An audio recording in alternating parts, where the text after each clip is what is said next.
Chaque année, il y a une nouvelle version d'iOS qui comporte de nombreuses fonctions cachées, astuces et nouveautés qui sont quasi impossibles à découvrir par soi-même. Après avoir passé 3 mois avec iOS 18, voici le guide complet d'utilisation de cette nouvelle version qui comporte plus de 70 nouveautés. Je vous ai chapitré la vidéo pour que vous puissiez aller directement aux apps que vous utilisez le plus et n'hésitez pas à mettre la vidéo en pause pour essayer les nouvelles fonctionnalités. Je vous ai également créé une formation en ligne très complète avec des schémas explicatifs pour chaque nouvelle fonctionnalité qui montre comment les utiliser pour améliorer son quotidien et le lien se trouve dans la description. Moi c'est Maxime, il est temps d'apprendre de nouvelles façons d'utiliser votre iPhone et aussi votre iPad. Certainement une des fonctions les plus demandées ces dernières années par les utilisateurs, la possibilité de verrouiller l'accès à une application avec un code ou la reconnaissance biométrique. Désormais, avec iOS 18, vous pouvez verrouiller une app pour qu'elle ne soit accessible qu'avec Face ID, Touch ID ou un code. Vous pouvez ainsi prêter votre appareil en toute tranquillité à vos proches en sachant que les apps les plus sensibles sont protégées. Pour verrouiller l'accès à une app, il suffit de maintenir le doigt appuyé sur l'icône de celle-ci et dans la liste des options, sélectionner Exiger Face ID et confirmer à nouveau. À chaque lancement de l'app, Face ID va vérifier l'identité avant d'ouvrir l'app. Et si vous voulez désactiver ce verrouillage, effectuez à nouveau un appui lent sur l'icône et sélectionnez Ne pas exiger Face ID. Vous avez également la possibilité de masquer une app pour éviter que d'autres personnes ne la voient. Une application ainsi cachée sera déplacée vers un dossier d'app masqué et verrouillé qui ne peut être ouvert sans Face ID, Touch ID ou un code à chiffres. Pour masquer une app, il suffit de maintenir le doigt appuyé sur l'icône de celle-ci et dans la liste des options, sélectionnez Exiger Face ID et ensuite choisissez Masquer et Exiger Face ID. Confirmez ce camouflage en appuyant sur Masquer l'application. Vous pouvez accéder à ce dossier d'app masqué dans la bibliothèque d'app. Tout en bas, il y a un dossier appelé Masquer qui paraît vide, mais un appui dessus va permettre de l'ouvrir et de voir toutes les apps masquées sur votre appareil. Et si vous voulez désactiver ce camouflage, effectuez un appui long sur l'icône et sélectionnez Ne pas exiger Face ID. Elle sort ainsi du dossier masqué et vous pouvez la retrouver via le moteur de recherche ou son dossier habituel. Ça marche pour n'importe quelle application tierce, mais pas celles d'Apple qui sont déjà sur l'appareil. Normalement, si vous utilisez un chargeur adapté avec une puissance aux alentours de 25 à 30 watts, votre iPhone va recharger rapidement. Et avec iOS 18, si vous utilisez un chargeur pas assez puissant, il l'indiquera dans le panneau d'information de votre batterie se trouvant dans Réglages et batterie. Il est peut-être alors temps d'acquérir un chargeur plus puissant de 30 watts comme le mien. À partir de l'iPhone 15 et 15 Pro, il y a un nouveau réglage dans le panneau d'information de la batterie qui permet de limiter le vieillissement prématuré de la batterie de son iPhone. Et cette fonction, appelée limite de recharge, permet de bloquer la recharge à un seuil défini par vous, allant de 80 à 100%. L'idéal étant 80% car, en règle générale, une batterie lithium-ion n'aime pas être trop chargée, ça la fait se dégrader plus rapidement. Avant iOS 18, quand on voulait accéder au réglage d'une application, on se rendait dans l'app Réglages et on faisait défiler vers le bas jusqu'à tomber sur l'app qu'on recherchait. Et désormais, avec iOS 18, il y a une nouvelle section app tout en bas de l'app Réglages qui regroupe toutes les applications et permet d'accéder au réglage de ces dernières. Si vous avez beaucoup d'apps comme moi, la solution la plus rapide est d'utiliser le moteur de recherche en haut que vous pouvez faire apparaître en tirant l'écran vers le bas. iOS 18 a revu l'interface de la lampe torche de certains iPhone Pro, notamment le 14 et le 15, et quand vous activez la lampe torche depuis l'écran verrouillé ou le centre de contrôle, vous verrez un indicateur apparaître dans la Dynamic Island, et un appui dessus ouvre la nouvelle interface de la lampe torche, et un glissement vers le haut ou le bas va augmenter ou diminuer l'intensité de la lumière. Et la nouveauté, si vous faites glisser latéralement le doigt, ça va changer l'étendue du rayon lumineux. Concernant le bouton action de l'iPhone 15 Pro et des futurs modèles, il est possible d'assigner plusieurs nouvelles commandes à ce bouton, et ces commandes sont issues pour la plupart du nouveau centre de contrôle. Par exemple, le mode avion, le partage de connexion, le mode sombre, la télécommande et bien d'autres. Avec iOS 18, il est maintenant possible de placer librement ces icônes et widgets à l'écran et d'avoir des espaces vides, par exemple juste une ligne d'application ou des widgets en bas de l'écran, alors qu'auparavant les icônes allaient automatiquement en haut à gauche. Vous pouvez ainsi avoir de jolis fonds d'écran et en profiter sans que ça soit gâché par des éléments de l'interface qui viennent recouvrir celui-ci en plein milieu. Une autre nouveauté est la possibilité de changer la taille des icônes et widgets et de faire disparaître le nom de ces derniers, pour avoir un look plus épuré sans aucun texte à l'écran en dessous des apps et widgets. Pour cela, maintenir le doigt appuyé sur l'écran jusqu'à ce que les icônes et widgets tremblent, appuyez ensuite sur Modifier en haut à gauche et sélectionnez Personnaliser. En bas de page, il suffit de basculer sur Petite ou Grande en fonction de vos préférences en sachant que le texte disparaît uniquement si vous avez opté pour l'affichage des icônes en grand. Parmi les options de personnalisation, une nouvelle permet de transformer une app en widget et vice-versa. Et pour cela, maintenir le doigt appuyé sur une icône, et là se présente la possibilité de transformer une icône d'app en plusieurs tailles de widget, si l'app le propose bien sûr. Un indicateur arrondi en bas à droite du widget indique qu'on peut le saisir à cet endroit et le redimensionner parmi les différentes tailles de widget que l'app propose. Les widgets et icônes d'app peuvent adopter une nouvelle apparence avec l'application d'un effet sombre ou teinté avec la couleur de votre choix. Pour personnaliser la couleur des icônes et widgets, il faut maintenir le doigt appuyé sur l'écran jusqu'à ce que les icônes et widgets tremblent. Appuyez ensuite sur Modifier en haut à gauche et sélectionnez Personnaliser. Vous avez le choix entre 4 options. Le premier conserve les icônes et widgets sans les changer. Le deuxième, le mode sombre, bascule les icônes et widgets en mode sombre. Le mode automatique va automatiquement basculer entre les deux précédents modes en fonction des réglages d'affichage de votre iPhone. Par exemple, si le soir votre iPhone bascule automatiquement en mode sombre, eh bien les icônes et widgets adopteront ce look sombre. Enfin, le dernier mode teinté permet, comme son nom le suggère, de teinter les icônes et widgets avec la couleur de votre choix, afin par exemple d'avoir une couleur assortie à votre fond d'écran ou qui complémente ce dernier. Dans ce nouveau menu de personnalisation, vous pouvez voir une icône de soleil en haut à gauche qui permet d'assombrir le fond d'écran sans pour autant toucher aux icônes et widgets. C'était souhaité de longue date et c'est enfin possible, vous pouvez désormais modifier les commandes situées en bas de l'écran verrouillé. Vous pouvez changer les raccourcis de lampe torche et d'appareil photo par d'autres raccourcis, et il y a de nombreuses options également disponibles pour le centre de contrôle. Pour accéder à ces nouvelles commandes, il faut d'abord appuyer sur le bouton moins pour retirer la commande actuelle, et ensuite un appui sur le bouton plus pour accéder à la liste des commandes disponibles.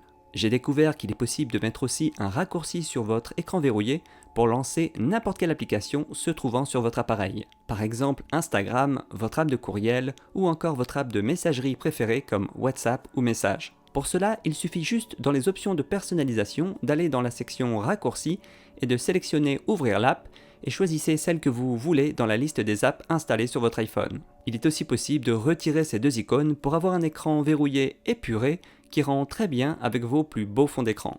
Petite nouveauté esthétique qui est passée inaperçue, c'est la possibilité d'afficher l'heure en plusieurs couleurs façon arc-en-ciel sur votre écran verrouillé. Je dois dire que ça rend particulièrement bien avec des fonds d'écran assez colorés ou bien sobres, car ça rajoute une touche de couleur et de gaieté. Dans les options de personnalisation de l'écran verrouillé, quand vous appuyez sur l'heure, vous pouvez voir un nouveau bouton multicolore à sélectionner. Avant de vous montrer les autres fonctions cachées d'iOS 18, je tiens à vous présenter le sponsor de cette vidéo qui est aussi une app que j'utilise régulièrement.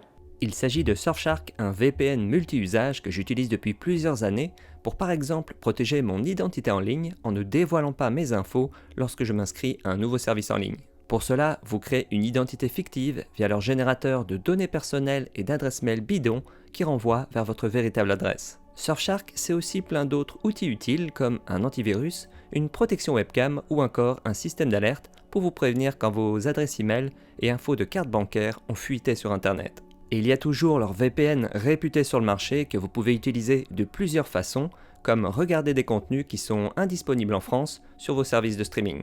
Surfshark peut être utilisé sur quasiment toutes vos machines, smartphones, tablettes, ordinateurs portables et même votre télé connectée. Si Surfshark t'intéresse, tu peux passer par le lien dans la description de la vidéo et utiliser le code MobileAddict pour bénéficier d'une réduction de 83% pendant une période de 2 ans et 4 mois. Ça faisait plusieurs années que le centre de contrôle n'avait pas subi une grosse refonte et avec iOS 18, il a été entièrement revu pour être beaucoup plus personnalisable et flexible en fonction de ses besoins et envies. Pour commencer à le personnaliser, vous pouvez appuyer sur le bouton plus en haut à gauche ou bien maintenir le doigt appuyé sur l'écran, appuyez ensuite sur ajouter une commande en bas de l'écran. Vous avez alors accès à une galerie de commandes que vous pouvez ajouter à votre centre de contrôle et un moteur de recherche en haut permet de rapidement trouver une commande à ajouter. Il est possible d'ajouter au centre de contrôle de nouvelles commandes d'applications tierces compatibles, par exemple pour déverrouiller un véhicule ou créer directement des contenus pour les réseaux sociaux.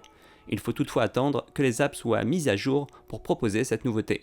Vous pouvez déplacer librement les différentes commandes pour avoir l'organisation de votre choix, ainsi que supprimer une commande en appuyant sur le bouton moins de celle-ci. Il est également possible, grâce à l'indicateur arrondi, de redimensionner la taille des commandes. Le centre de contrôle dispose de plusieurs groupes de commandes auxquels vous pouvez accéder en faisant glisser l'écran vers le haut et inversement. Le premier groupe regroupe les commandes favorites que vous connaissez déjà. Le deuxième groupe est dédié à la lecture des contenus multimédia. Le troisième groupe regroupe les commandes domotiques de la maison pour vos objets connectés.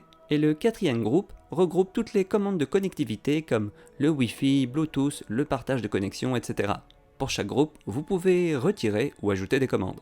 Sachez qu'il est possible de créer un nouveau groupe de commandes. Pour cela, entrez en mode édition du centre de contrôle et faites défiler vers le dernier groupe en bas qui est pour le moment vide. Appuyez sur ajouter une commande en bas de page pour ajouter de nouvelles commandes à cette page et ainsi créer un nouveau groupe.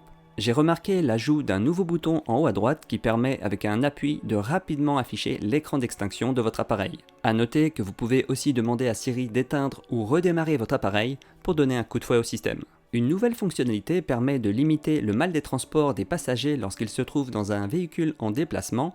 Ce mal est causé par un décalage sensoriel entre ce que la personne voit et ce qu'elle ressent, ce qui peut rendre désagréable l'utilisation d'un iPhone ou d'un iPad dans un véhicule en mouvement.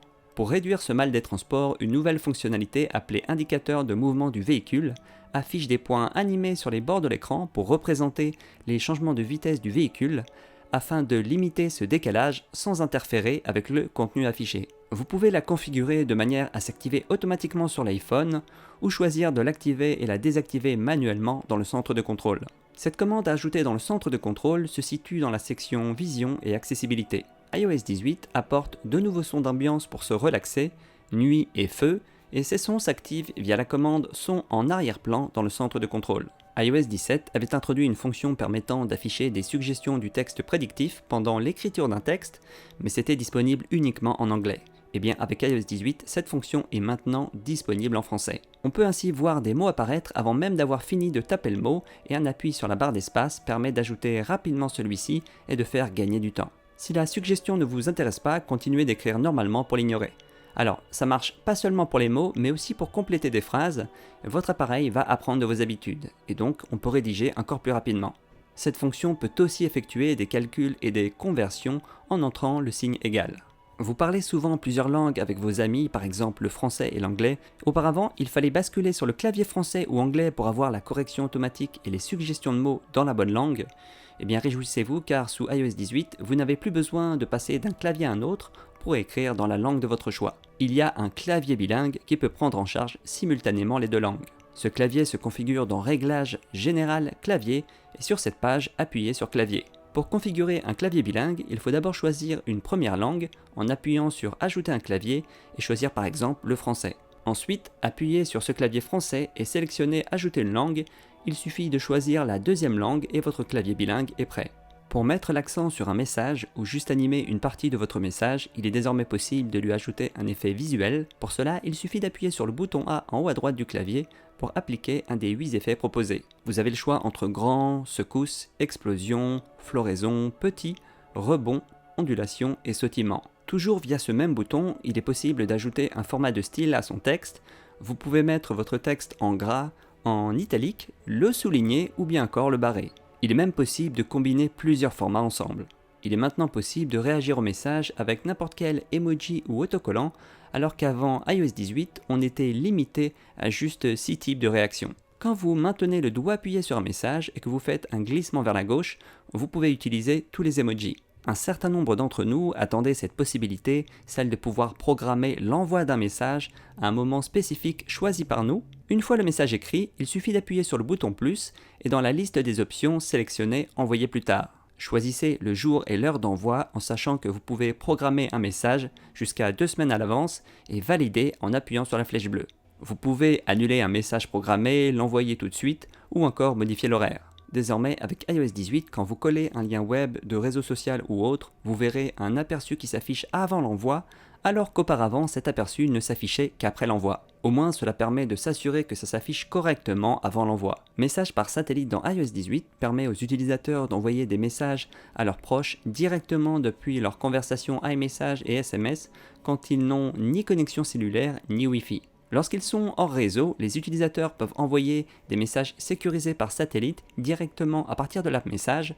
Alors pour le moment, c'est disponible uniquement aux États-Unis, mais ça devrait progressivement arriver dans les autres pays dont la France. Annoncé avec iOS 17, mais pas encore disponible en français, la messagerie en direct dans l'app téléphone est enfin utilisable en France. Quand quelqu'un vous appelle, que vous ne décrochez pas et que cette personne laisse un message, vous pouvez voir la transcription du message s'afficher en temps réel sur l'écran. Si jamais vous remarquez qu'il s'agit d'un livreur en bas de votre immeuble, vous pouvez décrocher avant qu'il ait fini d'enregistrer son message vocal. Cette fonction bien pratique peut toutefois être désactivée dans les réglages de l'app téléphone. À noter que les appels identifiés comme indésirables par les opérateurs ne passeront pas par cette messagerie et seront automatiquement déclinés.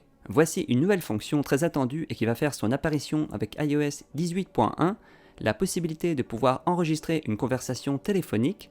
Alors cette conversation est ensuite retranscrite en texte, ce dernier pouvant être sauvegardé et retrouvé via des recherches ultérieures en tapant des mots-clés. Pour respecter la réglementation en France concernant l'enregistrement des conversations téléphoniques, l'interlocuteur doit être prévenu que la conversation sera enregistrée et il doit donner son accord. C'est pour ça qu'il y aura une notification pour prévenir de l'enregistrement avec la possibilité de pouvoir refuser cet enregistrement. Avec iOS 18, un nouveau champ de recherche fait son apparition en haut de la liste de vos appels dans l'onglet Récents. Il permet de retrouver rapidement un appel récent au lieu de faire défiler votre historique pour localiser le bon numéro. Le clavier de l'app téléphone prend enfin en charge la saisie T9, c'est une technologie de saisie prédictive qui était utilisée sur les anciens téléphones avec des touches fixes. Auparavant, celle-ci permettait en appuyant 3 ou 4 fois sur un chiffre de saisir une lettre. Mais avec la version prédictive d'iOS 18, il suffit d'appuyer une fois sur la touche comportant la lettre et l'appareil va reconnaître le prénom que vous cherchez et va l'afficher. Par exemple, pour trouver Valentina, je tape rapidement sur les touches 8, 2, 5, 3 qui ont les lettres que je recherche et ça affiche le contact correspondant. Il suffit ensuite d'appuyer juste sur le nom pour l'appeler. Je réalise que ça fait beaucoup de nouveautés à digérer d'un coup et qu'on peut se sentir perdu ou en oublier beaucoup. Certaines personnes préfèrent aussi découvrir les nouveautés à leur rythme. C'est pour ça que j'ai créé une formation en ligne sur iOS 18 avec des explications claires et des images démonstratives pour chaque fonctionnalité afin que vous sachiez comment les utiliser pour améliorer votre vie. Cette formation est disponible en passant par le lien dans la description. L'interface de l'app photo a été complètement revue pour faciliter la recherche de photos et pouvoir mieux organiser votre photothèque. Enfin, ça c'est la théorie, en pratique, il faudra s'habituer à cette nouvelle interface pour retrouver les automatismes qu'on avait depuis des années avec l'ancienne interface. Sur la partie supérieure de l'écran, il y a une grille de photos qu'il faut faire glisser vers le bas pour retrouver la vue chronologique avec la possibilité de regrouper les photos par année, mois ou jour.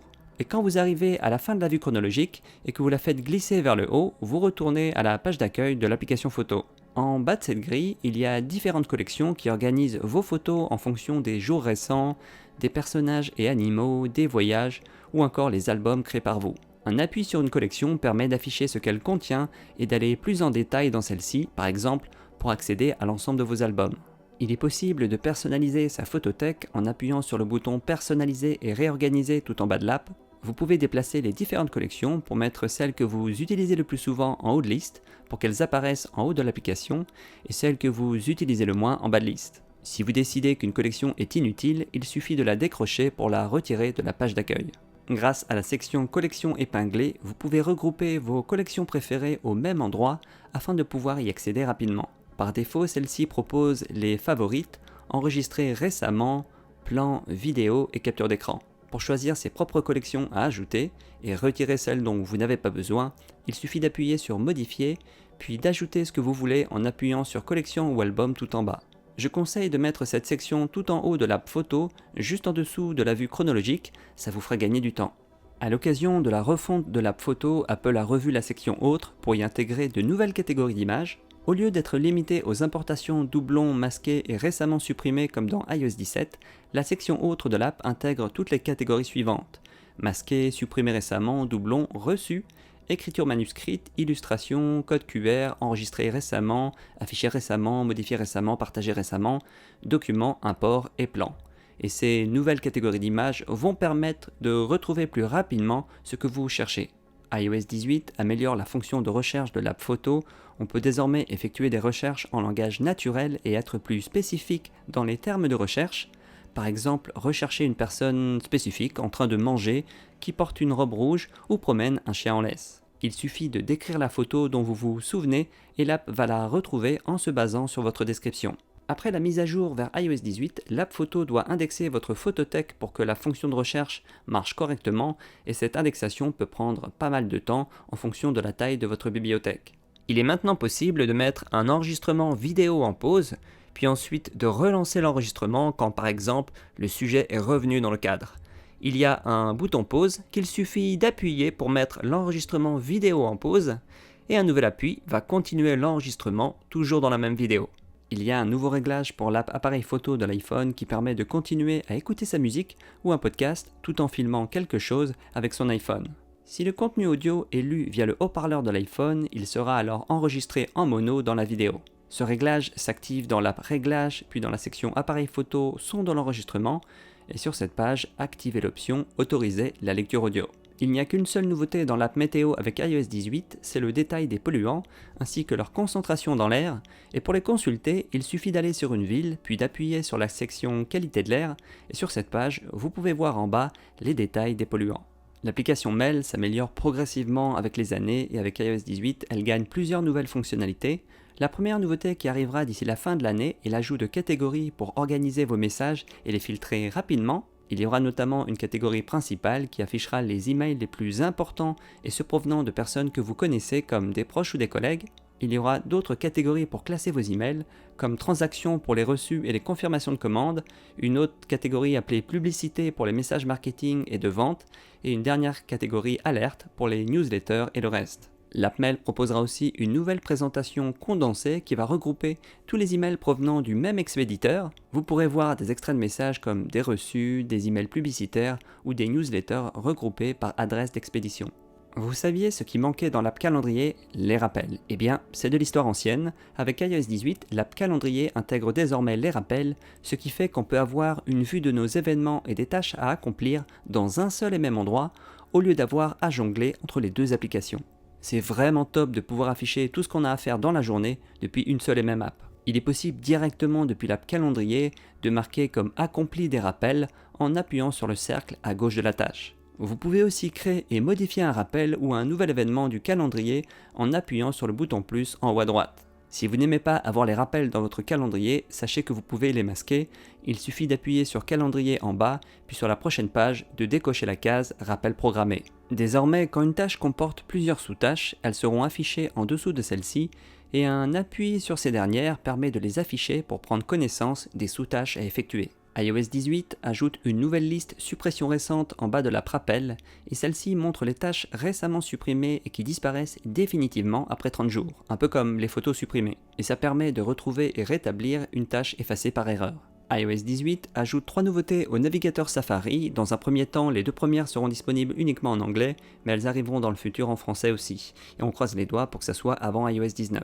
La première nouveauté est la détection automatique des informations importantes dans une page web, et Safari va détecter les infos pertinentes et les surligner en couleur pendant votre navigation dans la page. Ces informations peuvent être des itinéraires ou des liens pour en savoir plus sur des personnes, des morceaux de musique, des films ou des séries. Cette fonctionnalité doit être activée dans les réglages de Safari. Je rappelle que cette nouveauté fonctionne pour le moment uniquement si son iPhone est configuré en langue anglaise. Elle arrivera dans le futur en français. iOS 18 améliore le mode lecteur de Safari. Vous savez, cette fonction qui s'active en maintenant le doigt appuyé tout à gauche de la barre d'adresse ou en sélectionnant Afficher le lecteur. Celle-ci va habituellement afficher le contenu d'une page web ou article sans les éléments graphiques perturbateurs et autres pubs qui gênent pour la lecture. Ce lecteur a été repensé avec iOS 18 et quand Apple Intelligence sera disponible, ce lecteur va proposer un résumé et une table des matières pour les articles plus longs, ce qui peut éviter de perdre du temps en ayant une idée du contenu avant de se lancer dans la lecture d'un long article. Dans un premier temps, cela fonctionnera uniquement en anglais, mais nul doute que cela arrivera dans un avenir proche en français. Il y a une troisième nouveauté qui permet de masquer les éléments gênants d'une page web. Cela peut être une bannière, une pub, une image ou encore un bloc de texte. Pour cela, il suffit d'appuyer sur l'icône à gauche de la barre d'adresse, puis dans la liste des fonctions, appuyer sur masquer les éléments gênants. Ensuite, dans la page web, sélectionnez la partie à faire disparaître, un bouton masqué apparaît et appuyez dessus pour le faire s'évaporer, comme par enchantement. Confirmez ce masquage des éléments en appuyant sur OK en bas à droite, et vous pouvez ainsi masquer tous les éléments perturbateurs sur une page web, et il est possible à n'importe quel moment de faire réapparaître les éléments masqués en appuyant sur Afficher les éléments masqués. Au fur et à mesure des mises à jour, Note devient de plus en plus capable, et cette année avec iOS 18, il est désormais possible de faire des calculs directement dans une note. Il suffit de saisir une expression comme une formule ou une équation et on obtient la solution instantanément après avoir appuyé sur le signe égal. Il est aussi possible d'assigner des valeurs à des variables et ensuite d'utiliser ces variables pour faire des calculs. Cela peut être très pratique dans plusieurs cas de figure comme un projet de rénovation pour savoir combien va coûter l'ensemble des travaux ou encore pour faire un budget. Pour organiser le texte d'une note et surtout faciliter la gestion de vos notes les plus longues, Note permet désormais de créer des sections condensables et ces dernières permettent de simplifier et masquer des portions d'une note grâce aux entêtes des sections qui peuvent se replier et se déplier. Ces sections sont ajoutées automatiquement avec une flèche à gauche des mots auxquels vous ajoutez un format de titre ou sous-titre. Et tout le texte en dessous fera partie de cette section qui peut être masquée ou démasquée. Pour faire ressortir ce qui est important comme texte dans une note, il est maintenant possible de mettre en surbrillance en ajoutant un arrière-plan coloré derrière les mots ou la phrase à mettre en évidence. Il suffit de sélectionner le texte et dans les options de formatage, d'appuyer sur le point coloré tout à droite et de choisir la couleur de mise en surbrillance. Il y a une nouvelle fonction de dictaphone intégré qui permet d'enregistrer des sessions audio dans une note. Et pour démarrer un nouvel enregistrement audio, appuyez sur l'icône de pièce jointe et dans la liste des options, sélectionnez Enregistrement audio. Maintenant, il suffit juste de démarrer l'enregistrement et de l'arrêter quand vous avez terminé. Cet enregistrement sera alors ajouté à la note dans laquelle vous l'avez démarré. iOS propose depuis plusieurs années un gestionnaire de mots de passe, toutefois il fallait se rendre dans les réglages pour consulter ces mots de passe. Eh bien c'est de l'histoire ancienne car iOS 18 propose une nouvelle application appelée Mots de passe permettant aux utilisateurs d'accéder facilement à leurs mots de passe, leurs clés d'accès, leurs mots de passe Wi-Fi et leur code de vérification. Pour la section Wi-Fi, il est même possible d'afficher un code QR pour qu'un invité avec un smartphone Android puisse se connecter facilement à votre réseau Wi-Fi. L'app intègre aussi des alertes concernant des faiblesses dans vos mots de passe, par exemple quand un mot de passe est trop facile à deviner ou que le même mot de passe a été utilisé sur plusieurs sites. Ça nous alerte aussi quand un de nos mots de passe a fait partie d'une fuite de données identifiée sur un service ou site web. Cette app est également disponible sur iPad, Mac, Windows et Apple Vision Pro et tous les mots de passe sont synchronisés entre vos appareils. Avec iOS 18, l'application Plan vous permet désormais de créer vos propres itinéraires pieds. Pour débuter la création d'un nouvel itinéraire, maintenez le doigt appuyé sur un endroit pour créer un repère et en appuyant sur plus, vous avez le choix de créer un itinéraire personnalisé. Il suffit ensuite juste de toucher le plan pour ajouter des points à votre itinéraire. Et au fur et à mesure, vous verrez s'afficher la distance et le dénivelé de votre itinéraire. Il y a également différentes options d'itinéraire comme sens unique, aller-retour ou encore de créer une boucle. Une fois l'itinéraire terminé, vous pouvez l'enregistrer et le lancer plus tard quand vous souhaitez tester ce nouveau parcours créé par vos soins. Après avoir effectué une recherche sur une zone et que vous déplacez la carte sur un nouvel endroit, Plan affiche désormais un bouton Rechercher ici. Cela permet d'effectuer la même recherche qu'auparavant, par exemple restaurant, sur la nouvelle zone géographique affichée à l'écran. La gestion de fichiers est un problème récurrent auprès des utilisateurs et cette année avec iOS 18, il y a du mieux dans l'app Fichier avec la possibilité de pouvoir conserver indéfiniment des fichiers iCloud en local sur sa machine. Ça évite d'avoir à les télécharger sur iCloud Drive quand on en a besoin, ce qui peut être problématique si on a une mauvaise connexion ou si on est dans un avion. Pour conserver un fichier en local sur son appareil, il suffit quand vous êtes dans l'app Fichier de maintenir le doigt appuyé dessus et de sélectionner Conserver le téléchargement. iOS 18 et iPadOS 18 donnent la possibilité de pouvoir formater des disques durs externes et clés USB, il n'est plus nécessaire de passer par un ordinateur pour le faire. Et pour y parvenir, il suffit de connecter un stockage externe sur l'iPhone ou un iPad, puis de maintenir le doigt appuyé sur celui-ci et de sélectionner Effacer. Vous avez même le choix entre plusieurs formats APFS, XFAT ou MS-DOS. Musique Tactile synchronise le générateur de vibrations de l'iPhone avec le rythme des morceaux afin que les personnes sourdes ou malentendantes puissent profiter du catalogue Apple Music. Cette fonction s'active dans Réglages, Accessibilité, Musique Tactile. Sur cette page, activez l'option Musique Tactile et vous pouvez lire l'échantillon en dessous pour avoir une idée du ressenti tactile de la musique. L'application Calculette embarque désormais un historique des calculs en appuyant sur la nouvelle icône en haut à gauche de l'app. Cela permet de rapidement retrouver le détail ou le résultat d'un précédent calcul et de l'utiliser à nouveau en copiant au choix l'expression ou le résultat, en maintenant le doigt appuyé dessus. Vous pouvez aussi supprimer un calcul de cet historique. En parallèle, comme vous pouvez le remarquer, au fur et à mesure que je tape des opérations sur la calculette, les calculs complets vont rester affichés à l'écran jusqu'au moment de les résoudre. Il y a un nouveau bouton en bas à gauche qui est en forme de calculette et permet en appuyant dessus de basculer entre une calculette élémentaire, scientifique et note mathématique. Cette dernière note mathématique, qui est aussi disponible sur iPad, permet aux utilisateurs de taper ou d'écrire des expressions mathématiques et de voir leurs résultats instantanément sous les traits de leur écriture.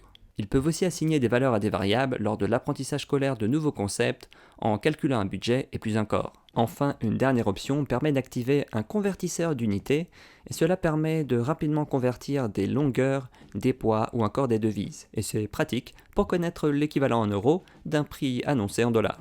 Très progressivement, l'app podcast d'Apple s'améliore avec les différentes mises à jour.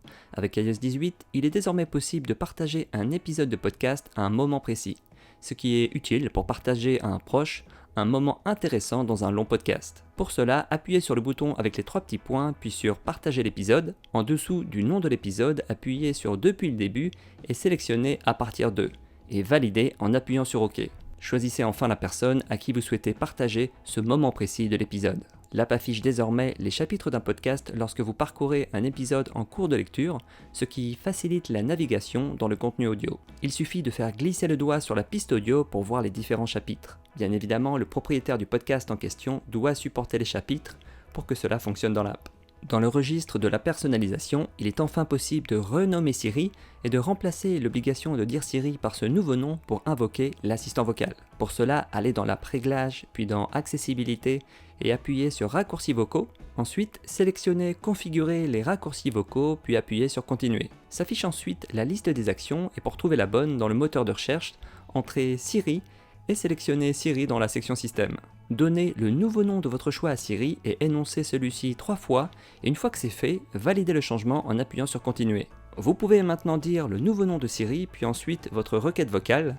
À noter qu'énoncer ce nouveau nom avant de dire votre requête nécessite 1 à 3 secondes en plus, pour permettre à l'iPhone de reconnaître le nom et de lancer Siri. Normalement, quand vous donnez l'accès à une app d'accéder à vos contacts, elle a automatiquement accès à l'intégralité de votre carnet d'adresses, mais avec iOS 18, il est maintenant possible de limiter cet accès à seulement quelques contacts sélectionnés par vous. Ça évite par exemple de prévenir tout le monde que vous êtes présent sur une app de messagerie comme Telegram ou WhatsApp. Pour limiter l'accès à votre carnet d'adresses, il suffit de se rendre dans l'app Réglages, puis dans la section Confidentialité et Sécurité, puis aller dans Contact. Sur cette page, appuyez sur l'app de votre choix et dans les différentes options, sélectionnez Accès limité et choisissez les contacts, par exemple ceux avec qui vous échangez le plus souvent. Vous pouvez modifier ces contacts à n'importe quel moment en appuyant en dessous sur Modifier les contacts sélectionnés. Je vous conseille d'en profiter pour faire un état des lieux et changer des accès pour certaines apps qui ne devraient pas l'avoir. Si vous avez des serrures connectées, des systèmes d'alarme ou encore d'ouverture de garage et distance, vous pouvez maintenant contrôler comment et quand certaines personnes peuvent entrer chez vous. Dans l'app Maison, vous pouvez choisir à quel système connecté les personnes invitées ont accès et pendant combien de temps, et vous pouvez aussi consulter l'historique d'activité des invités. Si vous avez une serrure connectée pour votre porte d'entrée ou autre pièce chez vous, le déverrouillage en mode main libre vous permet d'ouvrir instantanément celle-ci avec votre iPhone ou Apple Watch dès que vous vous trouvez à 1,80 m de votre porte. Ce qui est pratique si vous avez les mains prises par des sacs de course ou des bagages. Pour que cela fonctionne, il faut au minimum une Apple Watch Series 6 ou iPhone 11 et des serrures ultra wideband compatibles. D'ici la fin de l'année, l'app Maison avec iOS 18 va supporter les aspirateurs robots et ils pourront être activés par votre voix avec Siri. Par exemple, pour demander à Siri de nettoyer le sol de votre salon avant qu'un invité arrive. Les fonctionnalités de base des aspirateurs robotisés tels que la mise en route, le mode de nettoyage, l'aspiration, la serpillière et l'état de charge pourront aussi être utilisées dans l'app Maison. Avec les AirPods Pro de 2e génération, il est possible de réagir aux annonces de Siri en faisant des mouvements de la tête. Il suffit de hocher la tête en signe d'approbation ou de secouer doucement la tête en signe de refus, par exemple pour décrocher un appel ou bien le refuser. C'est utile lorsqu'on ne souhaite pas s'exprimer à voix haute dans les endroits très fréquentés ou silencieux. Quand vous parlez à quelqu'un depuis un iPhone sous iOS 18 avec des AirPods Pro, votre interlocuteur va désormais entendre plus clairement votre voix. Et c'est rendu possible grâce à la fonction isolement de la voix qui va isoler la voix de l'appelant et en améliore la qualité tout en éliminant les bruits de fond gênants pour la personne qui reçoit l'appel. Si vous jouez à des jeux avec des AirPods de 3e génération, AirPods Pro ou AirPods Max, vous aurez maintenant un son plus immersif grâce au support de l'audio spatial pour les jeux. Pour être compatible avec cette fonctionnalité, les jeux devront la supporter via une mise à jour. Avec iOS 18, il est enfin possible de pouvoir définir la durée d'un traitement dans l'app Santé en choisissant une date de début et de fin. Avant, il n'y avait aucune possibilité de choisir cette durée et on devait penser à supprimer le traitement quand il était terminé pour ne plus recevoir des alertes. Voici une nouveauté qui ressemble à une fonctionnalité qu'on trouverait dans un film de science-fiction puisqu'elle permet tout simplement de contrôler son iPhone avec le regard. Il s'agit d'une fonction d'accessibilité qu'il faut configurer au préalable en suivant plusieurs points avec le regard. Une fois cette configuration terminée, il suffit de regarder sur l'écran la partie avec laquelle vous voulez interagir et de maintenir le regard pendant 1 à 2 secondes pour activer un élément de l'interface, mais aussi le désactiver. Autant vous prévenir tout de suite, c'est moins rapide que d'utiliser ses doigts, mais ça devrait dépanner pas mal de personnes avec des handicaps moteurs et ça c'est très cool. Je vois potentiellement une utilité sur un iPad qui est utilisé comme deuxième écran pour piloter l'interface avec le regard, mais aussi quand on cuisine et qu'on veut pas saloper l'écran avec ses doigts. Pour tester cette fonctionnalité, il faut se rendre dans l'app Réglages, puis dans la section Accessibilité, et là appuyer sur Suivi du regard, et sur cette page, activez l'option Suivi du regard et suivez du regard le point qui bouge à l'écran pour le configurer. Les raccourcis vocaux aident les personnes ayant un trouble sévère de la parole à enregistrer des sons qui déclenchent des actions spécifiques sur l'iPhone. On peut par exemple dire un mot spécifique et ça lance un raccourci sur son iPhone. Cette fonction s'active dans l'app Réglages puis dans la section Accessibilité. Là, sélectionnez Raccourcis vocaux et sur cette page, appuyez sur Configurer les raccourcis vocaux. Choisissez une action à déclencher sur votre iPhone et enregistrez un mot ou une expression à répéter 3 fois pour que votre iPhone reconnaisse votre voix quand vous dites ce raccourci vocal. L'intelligence artificielle façon Apple, appelée Apple Intelligence, sera proposée avec iOS 18.1 fin 2024 et uniquement pour les États-Unis dans un premier temps. Les autres pays et langues n'iront droit qu'à partir de mi à fin 2025, c'est pour ça que je ne vais pas en parler dans cette vidéo. Elle sera intégrée au produit Apple et permettra de nous aider à générer des images et du texte et rendre l'assistant vocal Siri beaucoup plus performant qu'il ne l'est actuellement en lui posant par exemple n'importe quelle question et en obtenant la réponse. J'y consacrerai du temps et certainement une vidéo explicative quand elle sera disponible pour nous, surtout que son fonctionnement va certainement évoluer d'ici là. Une chose qu'Apple n'enseigne pas et que je recommande absolument, c'est une méthode simple pour organiser sa vie sur son iPhone et tout trouver immédiatement. Et je vous montre comment faire dans la prochaine vidéo qui s'affiche à l'écran. Sur ce, c'était Maxime et je te dis à bientôt dans la prochaine vidéo. Allez, ciao!